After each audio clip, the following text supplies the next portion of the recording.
Assalamualaikum warahmatullahi wabarakatuh. Kami dari kelompok 5 Pancasila akan menampilkan sebuah video mengenai proses kerja kelompok dimulai dari mencari ide bersama hingga presentasi. Sebelumnya perkenalkan saya Salma Aulia Ananta dengan NIM B100250614 dan juga rekan-rekan saya.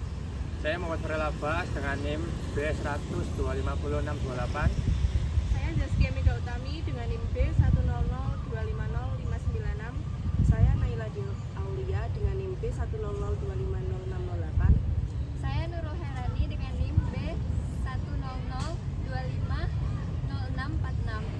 Saya Lizu Karyari Saputra dengan NIM B100250610. Saya Muhammad Sehan dengan NIM B100250645. Dan rekan kami satunya yaitu Miko.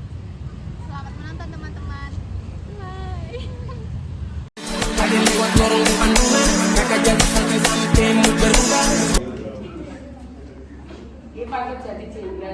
Baik, pertama saya persilahkan pada presentator pertama. Jadi pada tanggal 18 September 1948 yang terjadi di Madiun, Jawa Timur.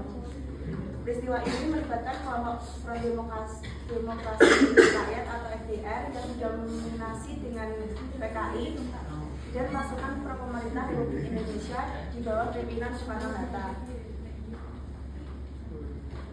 Radikalisasi dengan kedatangan musuh dari Uni Soviet pada Agustus 1948. Musuh memperkenalkan doktrin jalan baru yang menjadi katalisator bagi FDR untuk memperjuangkan pengaruh politiknya secara lebih agresif. Pemerintah menganggap gerakan tersebut sudah berontakan, sehingga TNI digerakkan untuk menuntaskan. Musuh akhirnya tewas ditembak pada saat pengejaran di Ponorogo pada tanggal 31 Oktober 1948. Yang kedua itu adalah Amir Syarifuddin. Amir Syarifuddin adalah tokoh kiri yang juga berperan dalam dinamika menjelaskan untuk menjatuhkan pemerintah.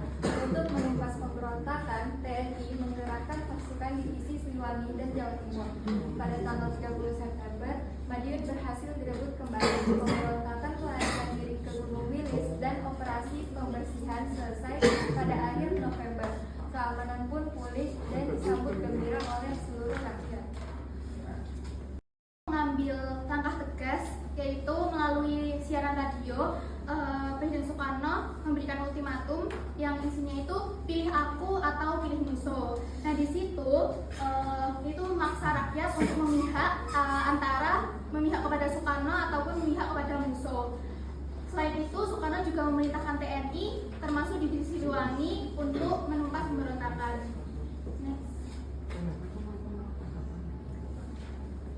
Operasi penumpasan dan akhir pemberontakan. Nah di sini seperti yang saya jelaskan tadi bahwasanya pemerintah RI merespon secara cepat dan juga tegas melalui pidato tegas Soekarno dan internasional.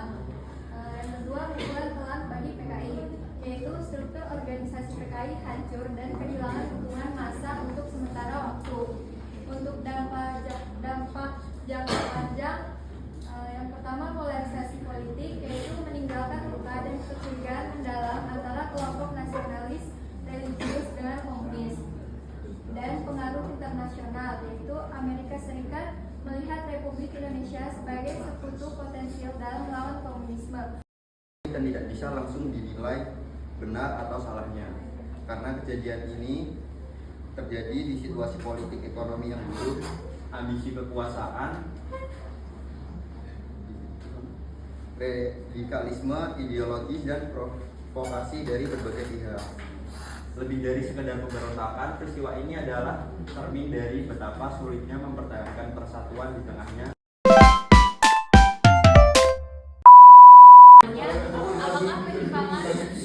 Apakah penyimpangan seperti PKI itu masih ada sampai saat ini? Jawabannya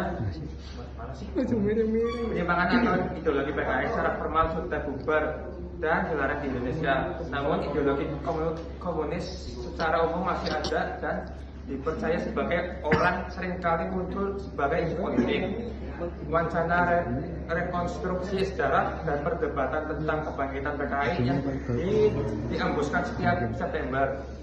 Meskipun analisis pakar menunjukkan PKI sulit bangkit kembali karena tidak ada persyaratan logistik maupun dukungan global seperti dulu. Sementara gerakan komunis baru lebih fokus pada isu kultural dan ideologi. Apa alasan PKI mengambil Kota Madiun sebagai tempat pembantaian? Lokasinya strategis, punya lapangan udara, basis guru kuat, dan secara teritori Laskar Sipil menjadi sentral di wilayah yang dikuasai RI, sehingga memudahkan mereka menguasai radio dan television, membentukkan negara Soviet Indonesia untuk menggali ideologi Pancasila di komunisme. Sekian dari kami. Wassalamualaikum warahmatullahi wabarakatuh.